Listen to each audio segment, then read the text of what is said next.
Moore. I am the Vice President of the Black Student Alliance.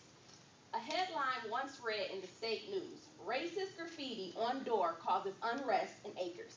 Now, this article was not about the recent incident on September 28th as Exhibit 1 and 2, where a black student in Acres Hall had written on her door, "No niggers, please."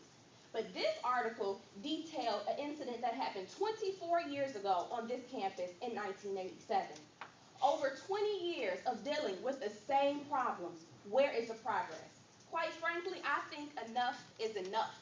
The fact that students still endure racism is highly problematic, especially from a university that boasts on its diversity. This school year alone, there have been 10 total racist incidents, and evidenced by the fact that this week is homecoming, we haven't even been here very long. Even though if it would have took us a whole school year to reach this number, this still would be a problem because even with one student is threatened, that's one too many. Measures must be taken to work against racism in any form. Cultural sensitivity training should be provided to all students, especially incoming freshmen, via academic orientation. These cultural sensitivity programs should be comparable to SARS, and curriculum can be developed through programs in the Office of Culture and Academic Transitions Office. During the 1989 study-in, students presented these same concerns in regards to having sensitivity training. Administration pledged to design cultural awareness and diversity programs and seminars for the use of summer academic and orientation programs. Where are they? Effective follow-through to this commitment must be put forth.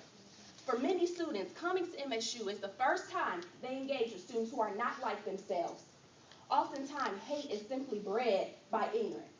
By educating and promoting diversity, we can take the first steps towards making this campus a safer place for students of color and minority students as well.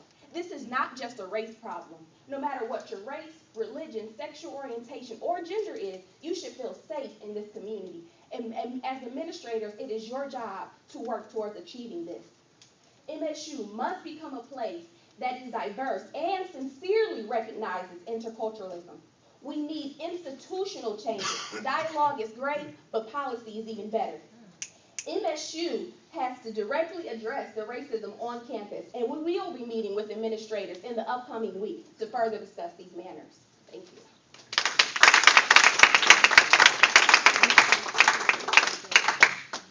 My name is Jasmine Fountain, and I'm an executive board member with the Black Student Alliance.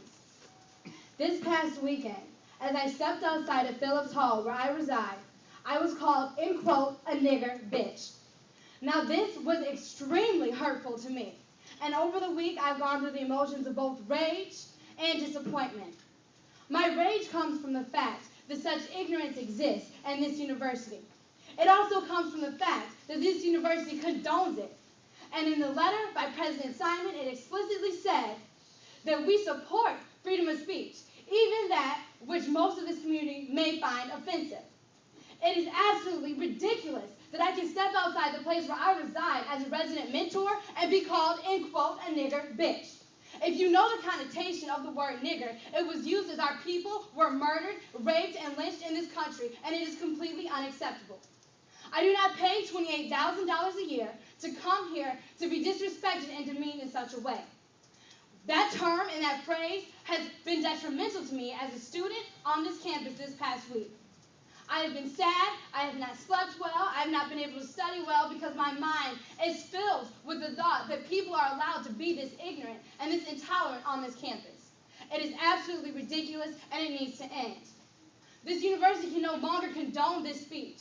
I do not want to hear that freedom of speech is condoned throughout this nation, because there's a difference between freedom of speech and hate speech, and that difference comes when intimidation is used. The students who dressed me that way, there were 8 white males in the group. I am one black female standing by myself outside where I live. If that doesn't count as intimidation to have that yelled at you, I don't know what it does. The fact of the matter is, it has gone from things being written on boards to verbal attacks. Next, it will be physical attacks. If this university does not take a stand right now, these things will escalate to a point where people may be physically assaulted. The university needs to take a stand. And they don't just want a letter saying that after a month after an incident happened, someone is finally feeling rage or shock.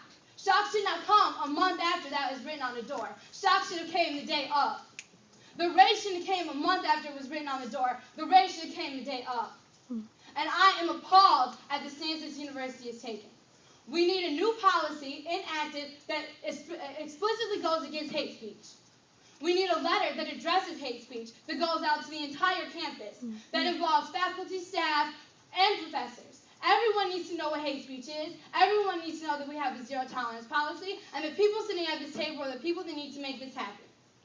This can no longer be tolerated. We will no longer accept it. You need to make a stand, because I personally don't feel that I should be able to be called out my name, but feel helpless to the point that I don't think this university is going to do anything about it.